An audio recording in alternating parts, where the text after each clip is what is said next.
It's another week in the Foyer Reference household and another edition in the Reference Biblioteca John Singleton edition. If you are aware, if you are a person of quality, you will know we have 2 episodes covering the first 3 seasons of Snowfall as well as season 4. And we've also done the embryo of it all, the Tyrese Gibsons of it all, Baby Boy. Let's get on with the show.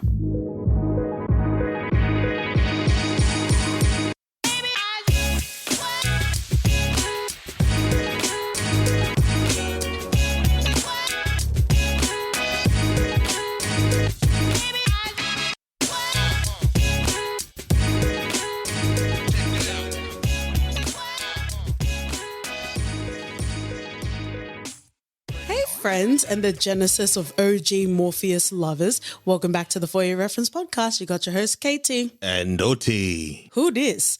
John Singleton exemplifies quality and range in his directorial debut and firmly on the Mount Rushmore of Black cinema through Bitch Gods, Dummy Sucks, and Pulpit Pussy. Meet us on the plastic couch with Boyz in the Hood this week. Mm-hmm. I'm not a preacher. I just read a lot. OT. Let's get into general stats and information. Love and always peace and power to John Singleton, written and directed by, again, directorial debut, 24 years old. I could also tell you he was the youngest to ever be nominated in regards to directing at the Academy Awards. I could also tell you that it premiered in the Cannes Film Festival. I could also tell you that in 2002, it was added as an addition in the National Film Registry. But wow, friends and lovers, we're absolutely going to get onto it. Sit on your singletons and ride it. We're going to snap it off. Released in May of 1991 with a budget of $6.5 million and a worldwide gross of $57.5 million in way of cast. Well, first of all, love and splooshes to a Baby Bassett, Cuba Gooding Jr., Lawrence Fishburne, Ice Cube, Morris, Tongue First, Chestnut, Neil Long, and Regina King. Wow. Wow. But don't call me a bitch. Don't call me a hoe. Call me your daddy if you're nasty. Well, let's get into it. 1991, a beautiful time in space, and I'm sure a lovely time in OT's space-time continuum. Boyz in the Hood. I assume you've watched it many times. What was your first experience like? I'm assuming it penetrated the shores of Kenya. And how did it feel coming again and watching it now? I loved it. Growing up, I think this is my 6th time watching it. Throughout my childhood and sort of adolescent life, I watched a lot of it. I enjoyed it, and I think most of it, and the difference is, it's been such a long time since I've watched it that rewatching it now, it felt like a different movie than what I remembered. I think back then I just took it's a hood movie, categorizing it as such, like pure entertainment. Yeah. And that's that was silly me. And I think watching it now with such a different lens to it, I appreciate it even more. I love the characters even more. Ricky Baker. Oh wow, what a tasty Venn diagram. But wow. I think I just forgot how good this movie is. And the fact that he did this when he was 24, bloody hell. Yeah, absolutely. And I think, my favorite example is you watching The Departed on films that you really loved and you come back to it and it just doesn't hit the same. And I was scared because, when you talk about Singleton, even when you're talking about the classic movies of the 90s, Boyz in the Hood is always there. Yeah. And I was really scared of delving back in. I think a lot of people haven't recovered from Ricky getting shot either. But I'm glad that I rewatched this and wow, just happy. I'm feeling the vibes. Well, I already said the spoiler, but you're in for a good time. Spoiler. Tongue first chestnut. I watched Boyz Boys in the Hood I would say my early 20s. So it was quite recent, relative to when everyone else watched it closer to the 90s. I really enjoyed it, but I would say, your capacity to be able to consume the depth of cinema really reflects your life experience or lack of, right? So even though this film is timeless, there was only so much that I was able to absorb in my early 20s. And when I say timeless, it's a compliment to Singleton, but it's also potentially a mirror to all of us, because while it is timeless in its quality, unfortunately, a lot of the themes that Black Americans were struggling with in the 90s that were reflected in this film are still being addressed today. Yeah. But I gotta say, like, it does get me excited to again revisit like the hood classics of the 90s, although I don't think Juice will necessarily hold up. But I guess what I want to delight in and what I want to steep myself in a little bit longer is John Singleton's ability to really merge the two worlds of quality in cinema as well as reflective, true, and dare I say, authentic Black experience. There's a symbiotic nature that Singleton brings. The symbiotic Singleton, if you will, if you're nasty. Because I think, I'm not going to say that we didn't deserve this film, but I would say if you had or if you have watched Boys in the Hood and you just chalk it up to a Black film, I would say that that's kind of shame on you and you're kind of missing it, because a Black movie can be enjoyed by everyone. It's not just for Black people. Facts. And I guess that's a difference there, because it does kind of make me a bit sad. And I will even hearken on to Snowfall as well, because, a lot of the time there's so much richness, there's so much quality outside of the behemoth sort of mainstream ether, right? There's so much quality that is happening outside of, again, that mainstream sort of ether, that people are really missing quality because it's chalked up to a Black film, a Black show. And Snowfall is absolutely one of those shows. And I'm glad it's getting attention. But, there were many times that I was shouting into the Black Twitter space. like it wasn't being loved and appreciated the way that it should because of the quality that it has. And we're not talking about like, Raya and the Last Dragon not realizing everybody else is poor and she's had rice every day of her life.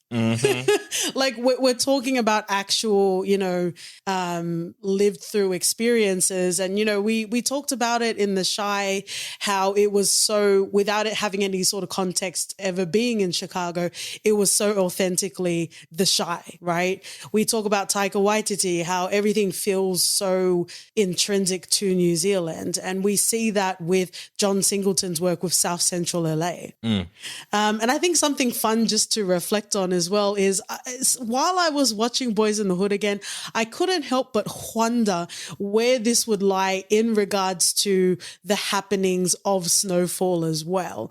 And it's kind of interesting to think of how things would align potentially. And I think if we go back to Snowfall, not necessarily any sort of spoilers, but Franklin Sate was the genesis of the crack cocaine era, or at least the byproducts of. So it's interesting to think of the Singleton universe and the different sort of characters that you would have as well. Oh, yeah, for sure. And I think one of the things that I loved about this as well is we recently covered Candyman, and we had issues in how they try to get out their messaging. And with what Singleton did, if you don't take a step back to just think about it for a second, it might miss you just because it's done in such a nuanced way that, hey, it doesn't come off as preachy. It's just showing you what it is, and it's exposing you to a different world that's there that you might not be privy to. But once you take a step back and just get off the mentality of another Black movie or anything categorizing it into such a box, but I just appreciated it so much more. Back then watching it, my 1 to 5th time, I don't think I saw it in that sort of light. And maybe that just speaks to me being exposed to the world more, me understanding the world issues more, and then watching this and just seeing how fucked up everything is. Yeah, and Furious Styles, I would say, is the perfect example of a helpful Raiden. Like he kept dropping these morsels of wisdom, and it was all very helpful. I absolutely agree with you, and I know you're alluding to gentrification, which is a tasty theme that we will get to in a moment. But it does bring me back to when Furious was saying it's the 90s. We can't be scared of our own people anymore. Mm-hmm. Wow. And you're right, because there's a way to do it that becomes, it just doesn't meld together. It's kind of chalk and cheese. It's kind of oil and water, like in the newest sort of Candyman. We love Nia DaCosta. Can't wait to see what Nia DaCosta continues to direct. But in the way of messaging, it wasn't cohesive. It felt very preachy, and it was kind of out of nowhere, right? And if we're going to rate tongues, I would prefer Morris Chestnut tongues and Boys in the Hood than Yaya's tongues. He was speaking tongues of the wrong kind. But yeah, absolutely. Because the way you say it, OT, the messaging is so fucking effortless. And I think this comes back to John Singleton and the sort of ownership of telling your own stories, because it was pitched to particular studios and they wanted to be able to have more control over it. And it's like, let people write their own stories, like give them free reign and you'll see amazing dividends. Oh, wow. Thank you for joining our John Singleton tribute corner, but we're going to get into the film now. Before we get into the film, obviously we'll talk about characters as we get through it. But just for now, do you have a favorite character from the film? Has to be Trey, right? Doughboy? Yeah. For you? Well, you explain why you like Trey, and I'll say why I don't necessarily care for him. No, because Trey is the sort of grounding for this. He's the protagonist. We got to see the Hood through his eyes and through his relationships with his friends and even with his dad. And we experience all this through him. So it's hard for me not to connect and resonate with a lot of the things that he experiences, and I think that's one of the reasons why I think that he was it for me. I think I would say things happen to and around Trey as opposed to happening because of him.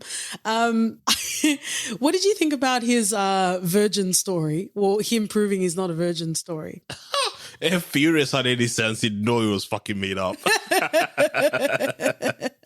It was as realistic as anime titties jiggling for no reason. I would say Doughboy was my absolute favorite character. Furious, yes, but I think Furious by default would be everyone's favorite character. The reason why I really love Doughboy is he wasn't necessarily raised and nurtured in an environment where he was set to thrive, but he had a good sense of the world. And he even talked about reading a lot in prison, right? So I really liked a lot of the, again, effortless nuance that we had, especially in regards to Doughboy's character. And, without skipping too far ahead, when he brings Ricky back to the house and his girlfriend has the baby, and the baby is literally looking at his father bleeding out on the couch, and Doughboy's like, this kid should not be here. He shouldn't be seeing this, right? And those are the effortless sort of nuances that we get with Singleton via Doughboy's character, even though he likes to call a bitch and a hoe a hoe. Yeah, well, he was pretty much in jail in his formative years, so you kind of see that through him.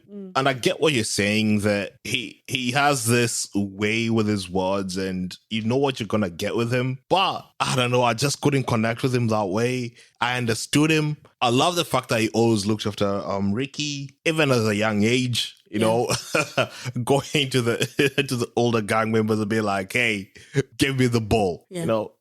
He steps up, and it's just sad that he felt that he wasn't loved enough because he wasn't Ricky. No, but it wasn't that he felt he wasn't loved enough. He wasn't, but sometimes you could, you're loved, but you could, lie to yourself.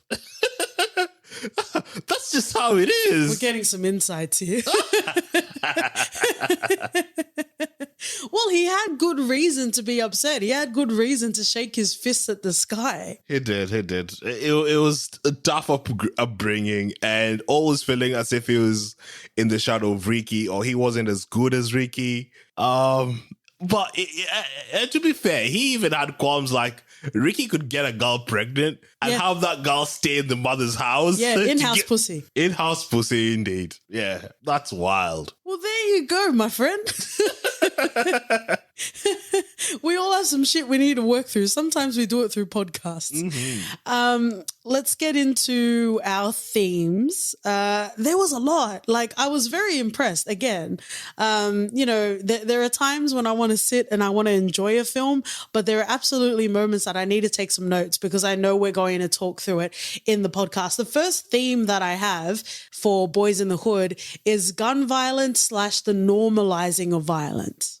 We get to see it quite early, especially when the kids are walking around and they're like, you want to see a dead body? And they just go around as if, this is normal. This is all normalized to us. And that's fucked up. But even like walking to school, they were talking about gunshots as well. Yeah, and the type of gun. Oh, what kind of gun was it? It was like whatever fucking Magnum. I'm like, I don't even know bloody gun types right now. Yeah.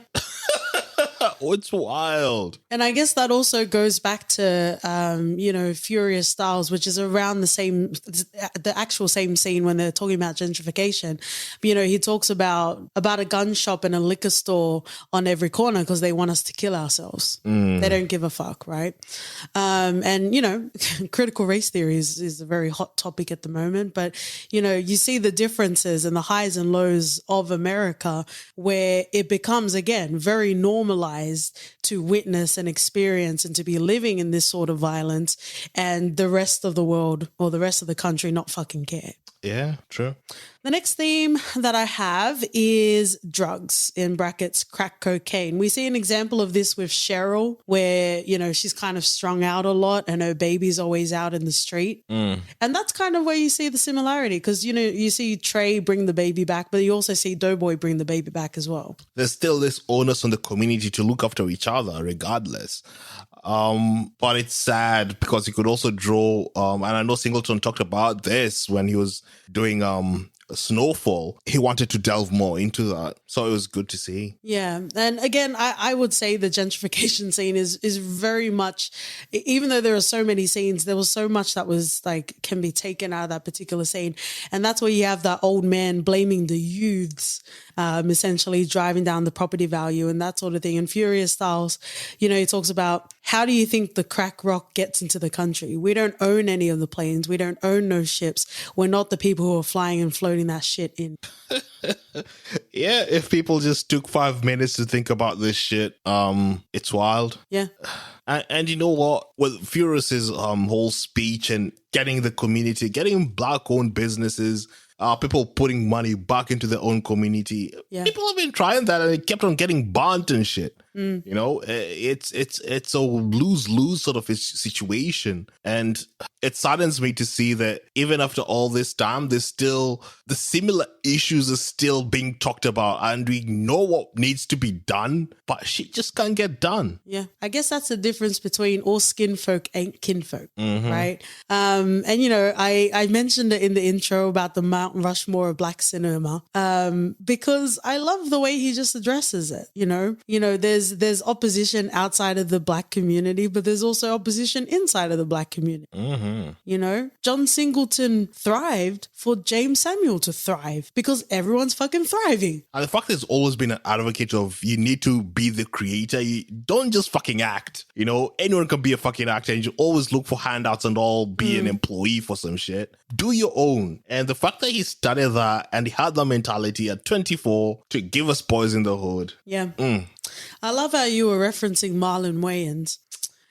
Who knew? Well, he's done more than Marlon Wayans, to be fair, though. No, but who knew the products from that wisdom, that Furious-style John Singleton wisdom, is what we got out of Marlon Wayans' creations.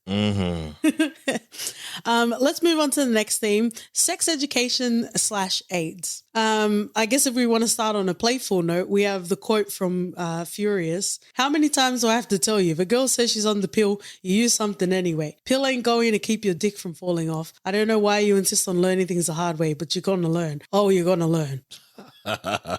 Yeah, and that's one of the things that's been plaguing a lot of the communities. It's things that people don't want to talk about. If you're Catholic, they're not gonna, it was a long time before they allowed fucking condoms. Yeah. So there's this non-acceptance, or let's just not talk about it, and it doesn't fucking exist. But being brought at the forefront, talking about protection, its importance, that you need to protect yourself. And that's something that Furious kept on saying and insisting.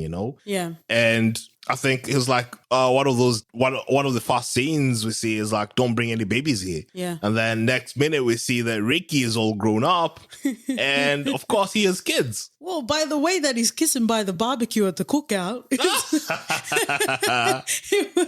it was only inevitable that would happen. But that's absolutely true because, protection, contraception, it isn't just about babies. Like it's also about sexual health. And unfortunately, not all of us can have Gillian Anderson as our mother. But if we had Gillian Anderson as our sex therapist mother, we would have our own Oedipus sort of issues. Mm-hmm. But I absolutely love it, especially the casual, like, don't bring no babies around here. And I think, again, it comes to that effortless sort of nuance on the difference that, Trey had in having the presence of a father. I would potentially, if I was feeling spicy, talk about toxic masculinity in the sense that Furious is like, I need to teach him how to be a man. However, I do understand that circumstances, especially in the 90s in South Central LA, were definitely different. So, I'm not going to bring it up today, but just know I'm always ready for a spicy fight. But it was definitely good to be able to get, insights into, how sex education, if it does actually get addressed. And I don't think Dookie had any sort of benefit in that particular topic. Yeah, I don't know, because my parents never talked to me about this shit. It was all but you left to the learned it in school, didn't you? Yeah, but it was never a conversation you'd have with your dad or anything like that. I get that. And weren't you also the one that said that you thought the condom on the banana was just a TV movie thing? Yeah, we never fucking saw condoms until we were bloody fucking using them. So the difference in education, I suppose. Mm-hmm. But I come to the cookout scene, how Dookie is being safe by not having sex and just getting sucked off, because apparently that makes it safe. Mm-hmm. I applaud Singleton in the sense that even in the 90s, he was addressing a topic such as AIDS. Oh, yeah, for sure. All right. The next theme that I have is the army. I would also reference the Five Bloods. Go and check out our episode on the Five Bloods if you haven't already. Furious talks about, to Trey specifically, that a black man has no place in the army. And, we've spoken at length why that is the case, but you also have Ricky's character wanting to enlist. So it was quite an interesting sort of dynamic. It was, because black people have been plunged into wars that don't belong to fucking them at all. Yep. For decades and decades. My granddad was in World War fucking II.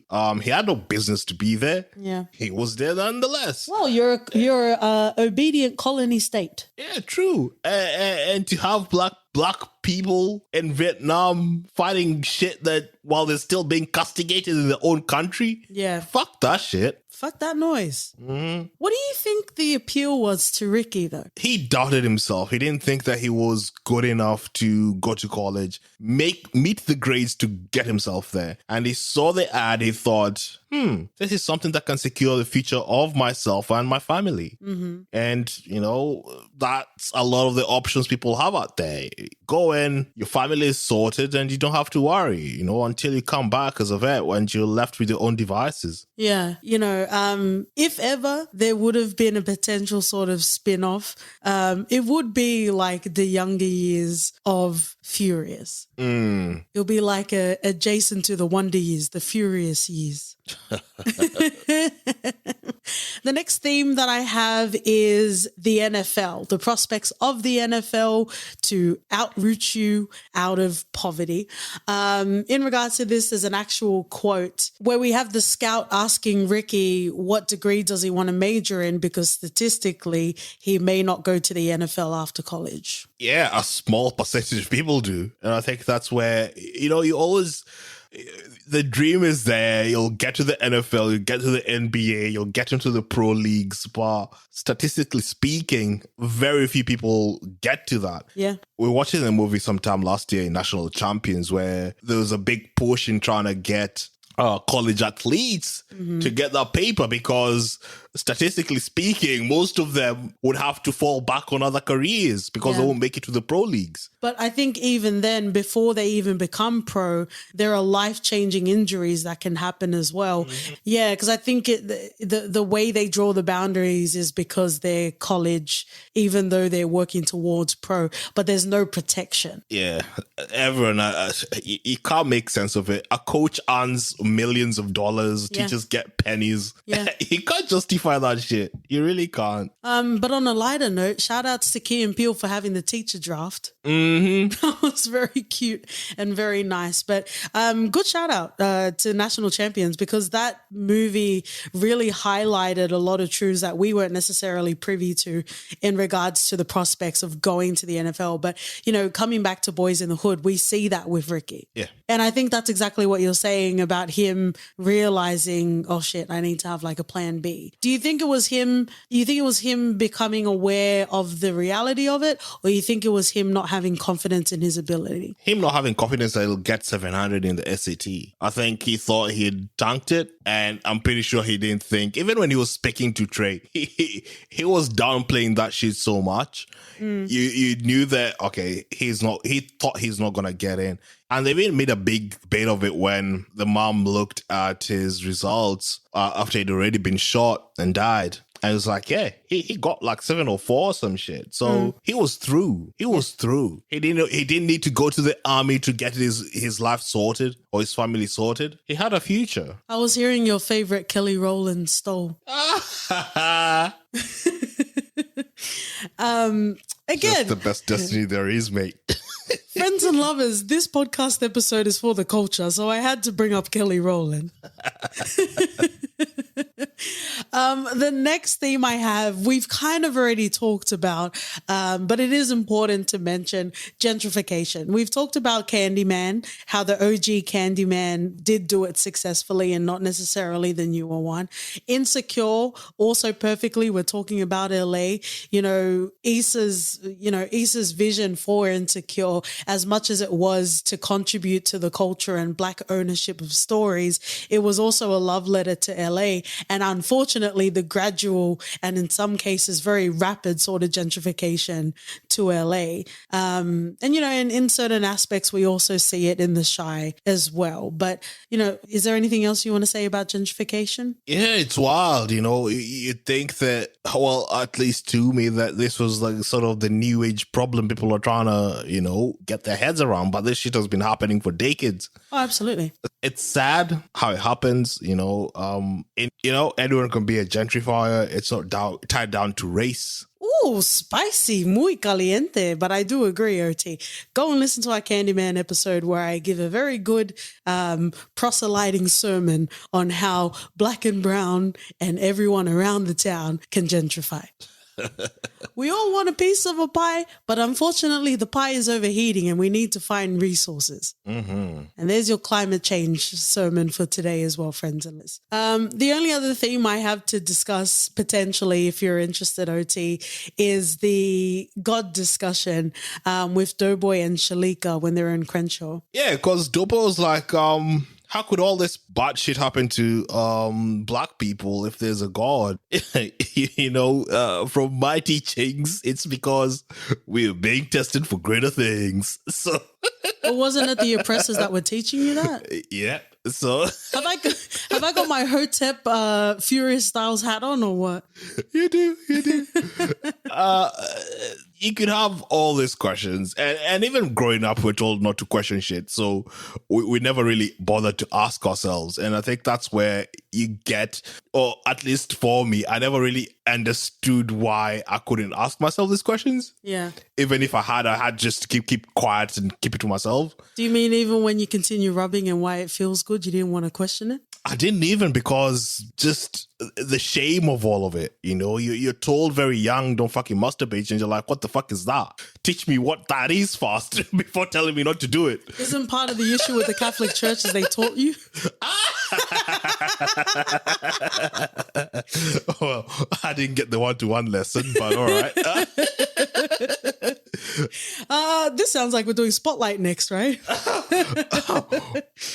No, but fair enough. You get where Doughboy's coming from. If you're being faced with challenges like that throughout, what your life is, how you're gonna go. He knew how he's gonna die. He knew he was gonna fucking die after, retaliating. But you can't have it both ways, right? Religion and a God can bring comfort, but you also can't ignore all of the bad shit as well, right? Because comfort isn't the same as factual truth. And I think that's part of the tenuous monster that we have. But I do love that Doughboy is the one that applies critical thinking in that particular conversation. True. And I think it also dispels stereotypes of incarceration and being uneducated. Yeah, it does. He had that Denzel Alonso street justice. Go and check out our training day episode. Yeah, it was interesting to hear that. Wherever you fall, like it is what it is. I don't know what to add to that though. Well, yeah, you don't need to add anything. It just seems like you need to do some unpacking, but it's okay. Let's spend a little bit of time just giving some love and accolades to the performances in this. We didn't really get to talk about Regina King. Yeah. In the holy year of Regina King, and every year is the holy year of Regina King. How did you feel? This was her first debut in a film. Yeah, he grew up watching 227 and she was there. She's a treat, man. She's fucking great in everything she does. Yeah. But she wasn't that much of a character in this, which is fair enough. She wasn't, but it was nice to have her there. Yeah, it was good. It was good. Seeing baby Nia Long there as well. Yeah. Wow. Do you think her and Trey ever stayed together during and after college? Yeah, I think they did. I think what they had was true and real. And I think even when the scene where she didn't want to have sex with Trey until... But Trey said, we're going to get married anyway. You might as well. Now you know where Jagged Edge got the inspiration from. Just might as well do it, mate. Oh, wow. This really is for the culture, this episode. But she wanted it to be, they had that connection. Trey was never really vulnerable like that with her. It was that moment and that intimacy that just, got them to hook up. So, yeah. Yeah. Since we're talking about the babies of it all, let's talk about Baby Bassett. Wow. Where do I start? Wow. Well, she has this idea that Trey has to stay with Furious so that Trey could learn the ways of the world. She pretty much gave Trey an ultimatum. If you get in trouble anymore, I'm going to send you to live with your father. And Trey got into a fight because Trey had a fight in school. Yeah. Well, he wasn't wrong in saying everyone originated from Africa. It's the motherland for a bloody reason. So when he, so all these years, she's been away from Trey. We know that Trey gets to visit her frequently, but she wants Trey to come and live with her because she feels that, I've made my money. I'm in a comfortable place now. Yeah. Trey could come, but that ship has sort of sailed where Trey is more comfortable where he is. He's got his own roots. He can make his own decisions where he wants to go. Yeah. But I think it needed to happen. I think that gap where when you got introduced to Furious and he's like, you just watch all these are the kids without their dads, how they end up. Yeah. And at the end of it, we get a Ricky Baker, we get Doughboy dying, you know. That was sad. When they had the post-sequence like title and they're like, he died weeks later. And I'm like, oh, man. I'm pretty sure Monster and Dookie followed suit as well. Yeah. Like, yeah, it's sad. And I think that the role that Furious played in Trey's life was pivotal during those years. Yeah. Because I think Trey would have just continued being angry and lashing out, and that would probably lead to issues down the road. I will say though, interestingly, I didn't get emotional when Ricky got shot. And I wouldn't say it's because I've watched it before, but it is interesting. For a film where I experienced a lot, I enjoyed myself quite a lot. I don't know if I had emotional investment or not, but I didn't get emotional watching Ricky get shot, which was wild to me. I remember the first time I watched this, I did get emotional when Ricky got shot. But yeah, after that, maybe it's me having watched it, I knew what was happening, maybe it got part of me. But yeah, I'm with you. Right now, I wasn't emotional at all. Have you ever gotten emotional watching Snowfall? Not really. Yeah. I felt emotions watching Baby Boy, but that had to do with Ving Rhames' African squats. Oh, we were so close to vulnerability and I had to do it. Wow. Yeah, I don't think I've got any emotional in Snowfall either. Right. As much as we love the show. Interesting. Well, I really just want to end on Ving Rhames African squat, if that's okay with you. Juanita will be happy with that. Man, Juanita, squat on my face, please.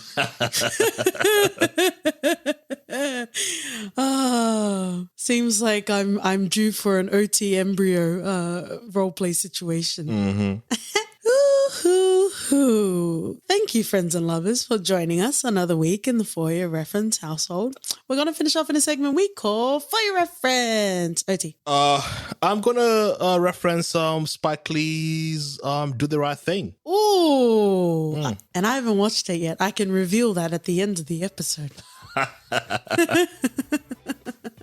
All right. Well, I will reference The Harder They Fall.